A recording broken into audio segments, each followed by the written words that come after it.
তিনটি টিপস মেনে চললে কমবে তিক্ততা, বাড়বে প্রেম, মজবুত হবে সম্পর্কের ভিত।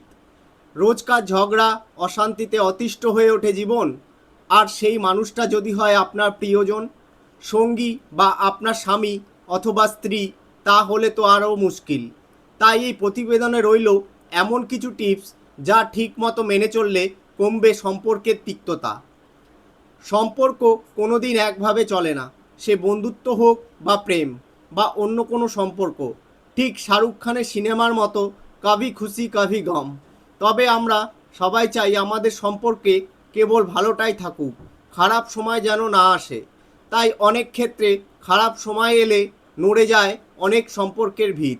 রোজকার ঝগড়া, অশান্তিতে অতিষ্ঠ হয়ে ওঠে জীবন।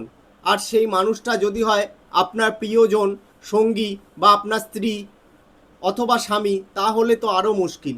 তাই এই প্রতিবেদনে রইল এমন কিছু টিপস যা ঠিকমতো মেনে চললে কমবে সম্পর্কের তিক্ততা, দূরে থাকবে অশান্তি ঝামেলা। সঙ্গীকে সময় দিন।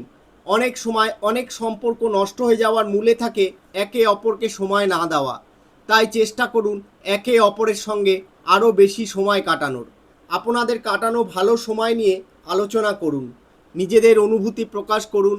সঙ্গী যদি সারপ্রাইজ প্রেমী হন, তাহলে ছোট ছোট উপহার দিন। পারলে বাইরে কোথাও থেকে কটা দিন ঘুরে আসুন। কথা বলুন, শব্দ ব্রহ্ম। মনে রাখবেন, কোনো সম্পর্কের ভিত কিন্তু যোগাযোগ। নিজেদের মধ্যে কথা বন্ধ হয়ে যেতে দেবেন না। এমন সময় যেন না আসে যে নিজেদের মধ্যে কথা ফুরিয়ে যায়। নিজেদের পছন্দ অপছন্দ সব বিষয়ে মন খুলে আলোচনা করুন। কী সমস্যা হচ্ছে তা সমাধানের চেষ্টা করুন। অবশ্যই নিজের কথা বলার সঙ্গে সঙ্গে সঙ্গীর কথাও শুনুন। তার কথা আবেগকে গুরুত্ব দিয়ে বোঝার চেষ্টা করুন। নিজেদের ভালোবাসার ভাষা খুঁজে বার করুন। প্রত্যেক সম্পর্কের নিজের নিজের ভাষা থাকে। কেউ ঘন্টার পর ঘন্টা ফোনে কথা বলেন, কেউ আবার একসঙ্গে বই কিনতে যেতে ভালোবাসেন, কেউ আবার নীরবে গঙ্গার পাড়ে সময় কাটাতে পছন্দ করেন, কারো আবার পছন্দ একসঙ্গে পার্টি করা। আপনার সম্পর্কের ভাষা কোনটি সেটা খুঁজে বার করুন, তাহলে দেখবেন সম্পর্কের ভিত মজবুত হবে। এই ছিল আজকের টিপস, এগুলিকে ফলো করুন। দেখবেন আপনার জীবনেও নেমে আসবে অপার শান্তি ও ভালোবাসা।